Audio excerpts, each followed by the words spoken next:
رب العالمين والعاقبة للمتقين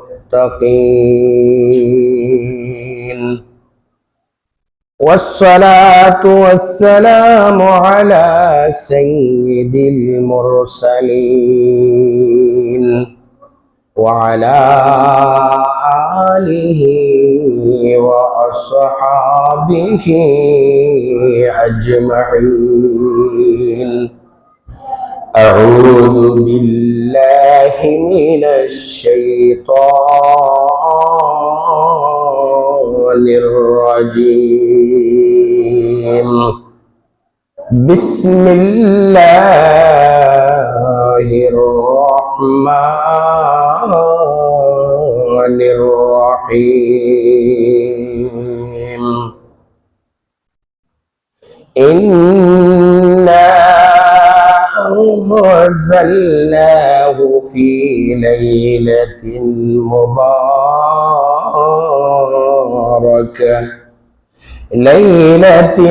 مباركة إنا كنا منذرين.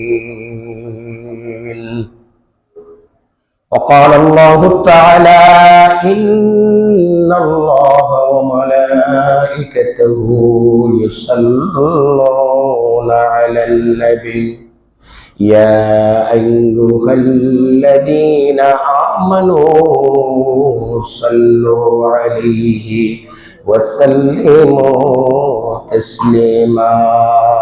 اللهم صل على مولانا محمد وعلى آل سيدنا مولانا. حمد बेहद उमर खुदाए पाकेरा आके इमादद मुस्तफा केरा. अल्लाहुम्मा सल्ली अला मौलाना मुहम्मद व अला आलि सय्यिदिना मौलाना. आके आदम दमिद ओ रूहरा आके आदम दमिद ओ रूहरा दादा जातो फनजातो नूहरा. अल्लाहुम्मा सल्ली अला मौलाना मुहम्मद व अला आलि सय्यिदिना मौलाना. আল্লাহ পাক রব্বুল আলামিনের অসংখ্য গণিত মেহেরবানি যে আল্লাহ পাক রব্বুল আলামিন আপনি আমাদেরকে চন্দ্র মাসের হিসাব অনুযায়ী ওই মাসটির নাম হলো শাবানুল মুআজ্জম, শাবানের মাস। এই মাসের প্রথম জুমায় জুমার নামাজ আদায় করা এবং খুতবা শোনার জন্য আমরা উপস্থিত হইতে পেরেছি। এই জন্য আল্লাহ পাক রব্বুল আলামিনের আলিশান দরবারে শুকরিয়া জ্ঞাপন করি, বলি আলহামদুলিল্লাহ। মুআজ্জিজ হাজিরিন, চন্দ্র মাসের হিসাব অনুযায়ী ওই মাসটির নাম হলো শাবান মাস। শাবান শব্দটি আরবি, এর অর্থ হচ্ছে বিস্তার লাভ করা, ছড়িয়ে দেওয়া, বিস্তৃত হওয়া। যেহেতু ওই মাসে আল্লাহ পাক রব্বুল আলামিন দুনিয়ার জমিনে রহমত বিস্তার করে থাকেন, এই জন্য ওই মাসকে শাবান নামে নামকরণ করা হয়েছে। হযরত আনাস রাদিয়াল্লাহু তাআলা আনহু এক হাদিসে হযরত আনাস রাদিয়াল্লাহু তাআলা আনহু বলেন যারা এই শাবানুল মুআজ্জমের মাসে রমজানের কবর ছড়িয়ে যায়। শাবানের একটা শব্দ হলো ছড়িয়ে দেওয়া। যেহেতু শাবানের মাসে রমজানের কবর ছড়িয়ে যায়, এই জন্য শাবান মাসকে শাবান বলে নামকরণ করা হয়েছে। কারণ শাবান মাস যখন চলে আসে তখন মানুষের হিসাবের ভিতরে রমজান চলে আসে, যে রমজান আর এতদিন বাকি, ওই ছাদের পরেই রমজানের ছাদ উদয় হবে, রমজান মাস অতি নিকটে। ওই ধরনের একটা গুজব, ওই ধরনের একটা সংবাদ ছড়িয়ে পড়ে চতুর্দিকে। এই জন্য আনাস বলেন ওই মাসের নাম শাবান নামকরণ করা হয়েছে। আর রমজান শব্দটিও আরবি। রমজান শব্দটা আরবি। রমজান শব্দের অর্থ হচ্ছে জ্বালিয়ে দেওয়া। যেহেতু রমজান মাসে রোজাদারদের গুনাহের, রোজার মাধ্যমে তাদের গুনাহগুলো একদম জ্বালিয়ে যায়, জ্বলে নিঃশেষ হয়ে যায়, এই জন্য আনাস বলেন এই রমজানকে রমজান নামকরণ করা হয়েছে। শেখ আব্দুল কাদের জিলানী রাহমাতুল্লাহ আলাইহি শাবান মাসের একটা ব্যাখ্যা খুব সুন্দর করে করেছেন। উনি শাবান শব্দটি আরবি, এর মধ্যে 5টা হরফ রয়েছে। কয়টা হরফ? প্রথম হরফের নাম হলো শিন, দ্বিতীয় হরফের নাম হলো আইন, তৃতীয় হরফের নাম হলো বা, চতুর্থ হরফের নাম হলো আলিফ, পঞ্চম হরফের নাম হলো শাবান, নুন।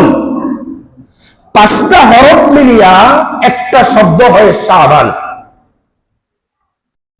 শেখ আব্দুল কাদের জিলানী রাহমাতুল্লাহ আলাইহি শাবান মাসের প্রতিটা হরফের মিনিং এবং ব্যাখ্যা উনি এভাবে করেছেন।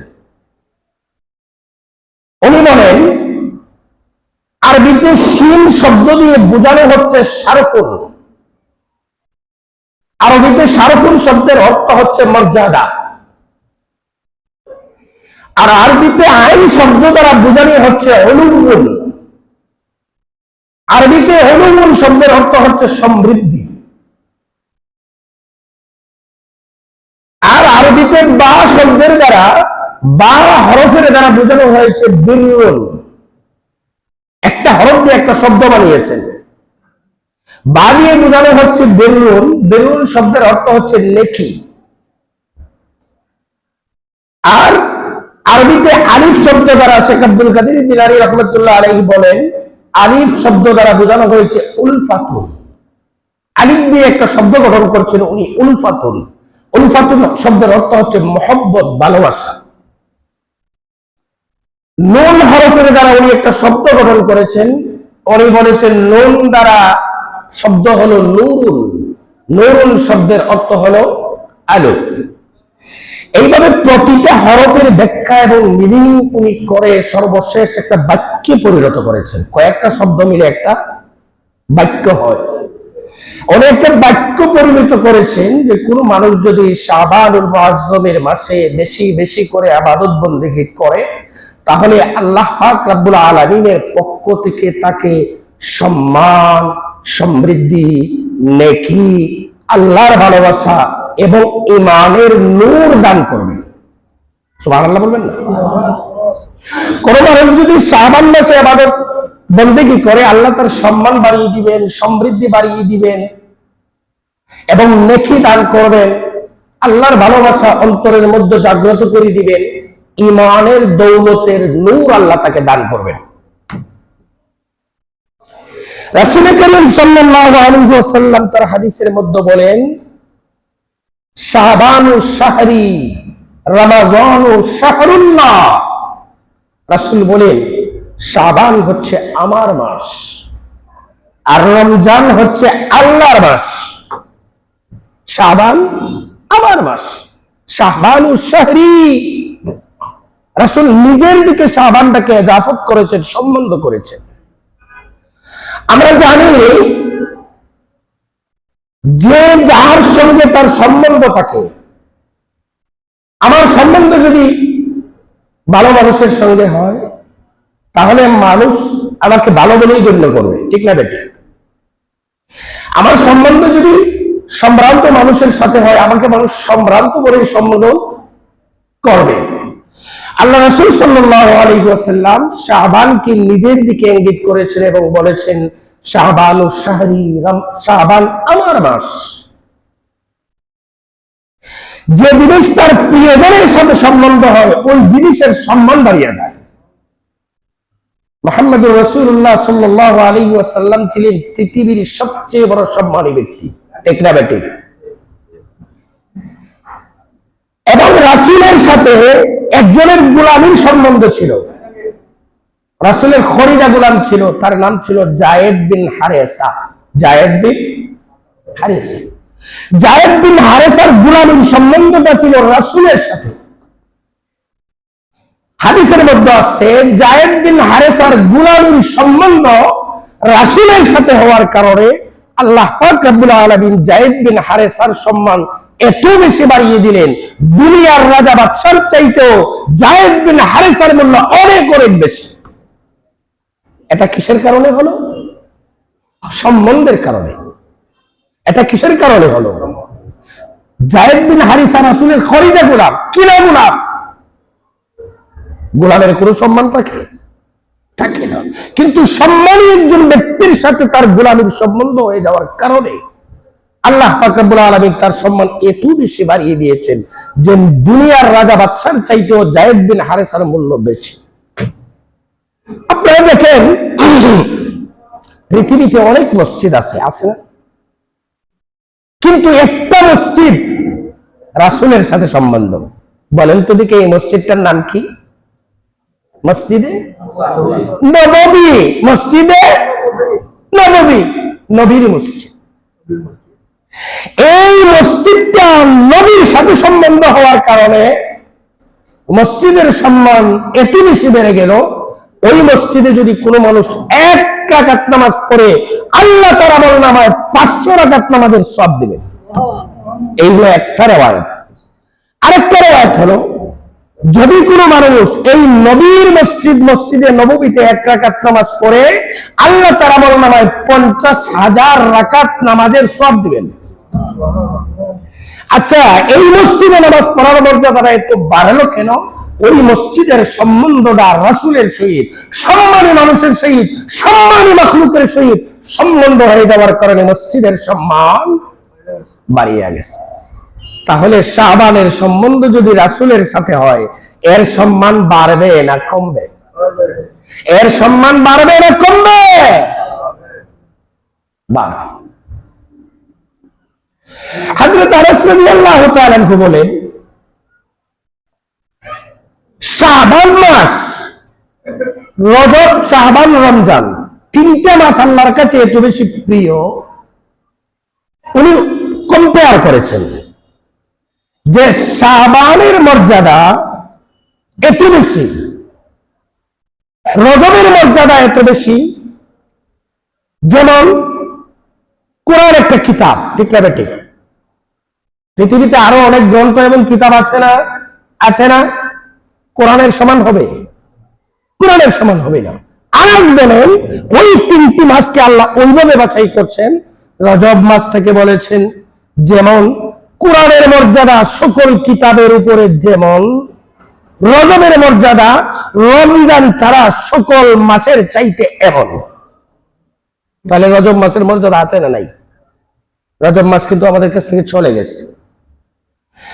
এবং শাবানের মর্যাদা উনি কম্পেয়ার করেছেন এইভাবে যে মুহাম্মদুর রাসূলুল্লাহ সাল্লাল্লাহু আলাইহি ওয়াসাল্লামের মর্যাদা সকল নবী রাসূলের চাইতে সকলের উপরে, ঠিক না বেটি? সকল নবী রাসূলের চাইতে মুহাম্মদুর রাসূলুল্লাহর মর্যাদা যেমন, রমজান ব্যতীত শাবান মাসের মর্যাদা তেমন। সুবহানাল্লাহ বলবেন না? এবং রমজানকে উনি ওইভাবে কম্পেয়ার করেছেন যে আল্লাহর মর্যাদা সকল মাখলুকের উপরে যেমন, রমজানের মর্যাদা সকল মাসের চাইতে এমন। তাহলে আমাদের কাছ থেকে রজব চলে গেছে, না আসবে? আগামী বছর বেঁচে থাকলে আসবে। শাবান রানিং চলতেছে, সামনে আছে রমজান। দেখেন, মানুষের জীবনের তিনটি কাল, একটা হচ্ছে অতীতকাল, আর একটা হচ্ছে ভবিষ্যৎকাল, আর একটা হচ্ছে বর্তমান কাল। মনে করেন 3 দিন, গতকালকের দিন অতীত হয়ে গেছে, চলে গেছে, আগামী দিন ভবিষ্যৎ সামনে আছে, আজকের দিন বর্তমান রানিং চলতেছে। উদাহরণটা এইভাবে দিয়েছেন যে আপনার ফসলি জমি পাখিরা খেয়ে চলে গেছে, এখন আপনি যদি আফসোস করেন আর ফসল আসবে, ফসলি জমি পাখিরা খেয়ে নষ্ট করে চলে গেছে, এখন আপনি এই জমির মধ্যে গড়াগড়ি করলে ওই ফসল ফেরত আসবে না। ঠিক তেমনি রজব চলিয়া গেছে, আফসোস করে আর কোনো লাভ হবে না। আগামী দিন মানে রজবের পরে শাবানের পরে রমজান, আগামী দিন মানে ভবিষ্যৎ, ভবিষ্যৎ মানে রমজান। ভবিষ্যতে আপনি বেঁচে থাকবেন, এটার কোনো গ্যারান্টি আছে? গ্যারান্টি আছে? মানুষের একটা সেকেন্ডের ভরসা আছে? আছে। আমি প্রায় বলে থাকি, বাংলাদেশের স্বনামধন্য একজন গায়ক, তার নাম ছিল ফিরোজ শাহী। সে ঢাকা শিল্পকলা একাডেমিতে বর্ষবরণ অনুষ্ঠানে গান গাইতেছিল, ইতিহাস আপনারা জানেন। সে গান গাইতেছিল, 1 মিনিটের নাই ভরসা, সাঙ্গ হবে রং তামাশা, 1 মিনিটের নাই ভরসা, 1 মিনিটের নাই রে ভরসা, 1 মিনিটের নাই রে ভরসা। এই গান গাইতেছিল। গান গাইতে গাইতে গাইতে গাইতে স্টেজে পড়ে গেছে। গ্যালারিতে যত মানুষ ছিল তারা ভাবতেছে আজকে ফিরোজ শাহী এমন একটা গান গাইছে, গানের সাথে বাস্তবতার অভিনয়টাও করে দেখিয়েছে। আসলে কি অভিনয় করছে, এটা বাস্তবেই ঘটনাটা ঘটে গেছে?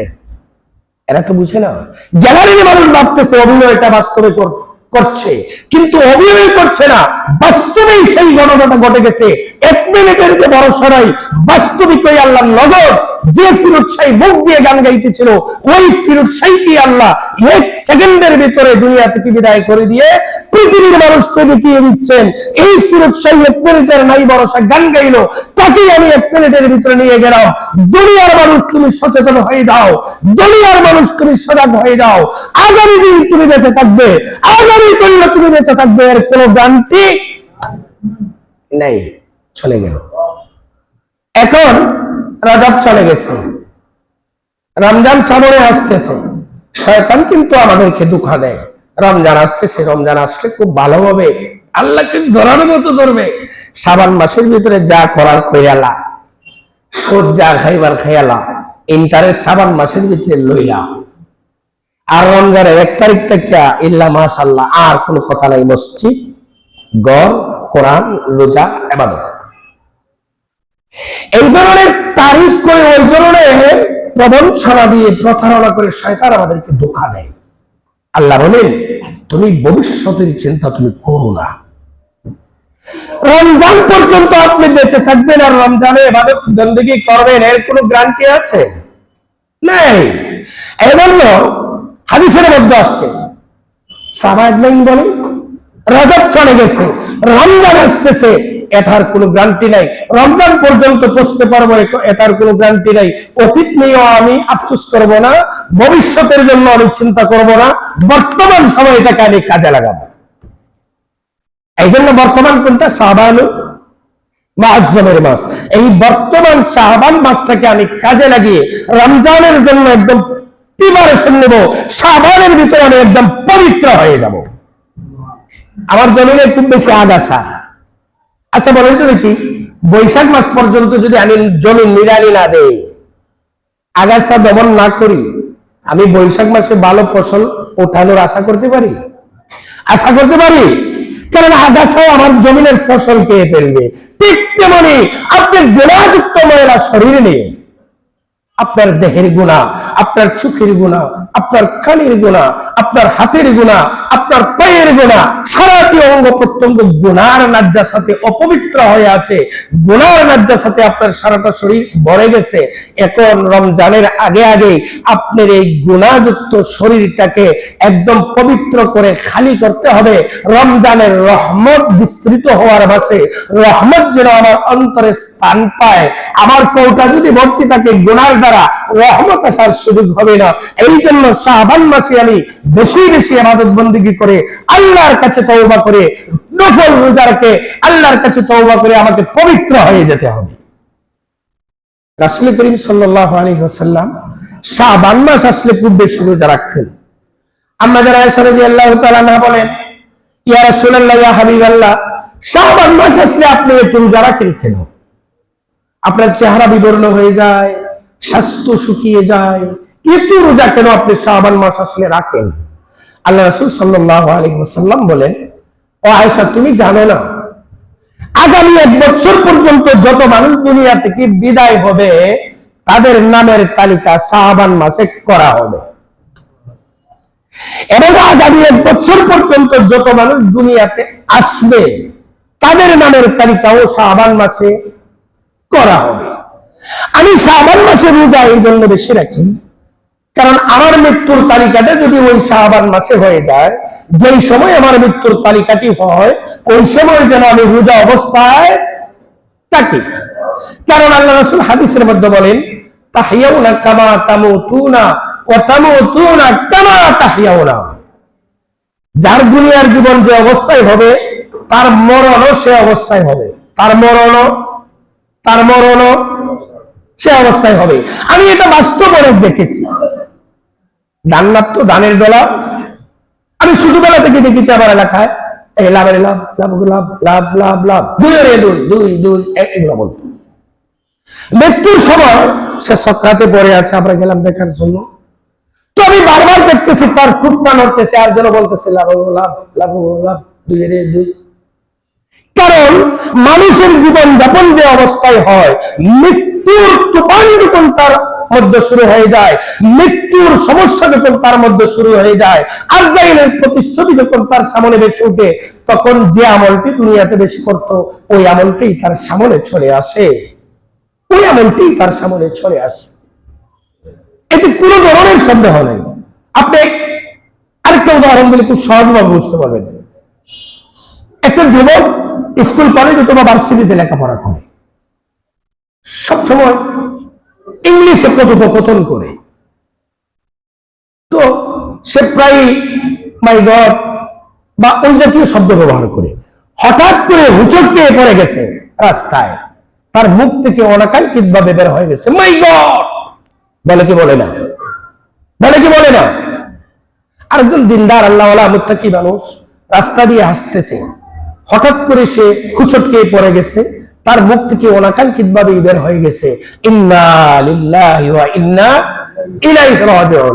এটা কারণ আল্লাহ রাসূল বলেন, কুল্লু ইনাইয়া তারাশাবি মা ফিহি, যেই বান্দে যা আছে কাজ করলে তাই পড়বে, তাই পড়বে। কারণ আপনি একটা শিশিতে রাখেছেন মধু, ডাললে কি পানি পড়বে? আর একটা বোতলে রেখেছেন আপনি পানি, এটা কাজ করলে কি মধু পড়বে? ঠিক তেমনি আপনার অন্তরের বান্ডিলটা, আপনার কলমের বান্ডিলটা যে আমল দিয়ে আপনি ভর্তি করবেন, মৃত্যুর সময় হুচট পেয়ে পড়ে গেলে আপনার জবান থেকে ওই আমলটাই প্রকাশ পাবে। আল্লাহ রাসূল বলে, মানুষ দুনিয়াতে যেভাবে জীবন যাপন করে মৃত্যুটা তার এই অবস্থাই হয়, এভাবেই হয়। এমনকি আল্লাহ রাসূল আরেক হাদিসে বলেন, যার সঙ্গে তার মহব্বত তার সঙ্গেই তার কিয়ামত। আপনি দুনিয়াতে যার সঙ্গে মহব্বত রাখবেন, ভালোবাসা রাখবেন, বন্ধুত্ব করবেন, একসঙ্গে চলবেন, পড়বেন, খাইবেন, আর জাইল যখন দুনিয়াতে আপনার জান কবজের জন্য আসবে তার ছবি ধারণ করে আপনার সামনে আসবে। এখন আপনি সিদ্ধান্ত নেন আপনি কার ছবি ধারণ করে আর জাইল আপনার সামনে আসার প্রয়োজন। এই জন্য রাসূল বলেন, দুনিয়াতে যে যে অবস্থায় থাকবে, যে আমলটি বেশি করবে, মৃত্যুর সময় তার ওই আমলটাই সামনে চলে আসবে, মৃত্যুর সময় ওই অবস্থায় তার মরণ হবে। এবং রাসূল বলেন যার মরণ যে অবস্থায় হবে হাসরের ময়দানে সে ওই অবস্থায় উঠবে। সুবহানাল্লাহ বলবেন না? কারণ আমি এই জন্য শাবান মাসে বেশি বেশি রোজা রাখি, কারণ রোজা অবস্থায় যেন আমার মৃত্যু পরোয়ানা লেখা হয়, এবং আমার মৃত্যুর পরোয়ানা যদি রোজা অবস্থায় হয় আমার মরণটা হবে রোজা অবস্থায়। ও আয়েশা, হাসরের ময়দানে আমি আল্লাহর কাছে আকাঙ্ক্ষা করি আমি রোজা অবস্থায় আল্লাহর দরবারে হাজিরা দিতে চাই, রোজা অবস্থায় আল্লাহর দরবারে হাজিরা দিতে চাই।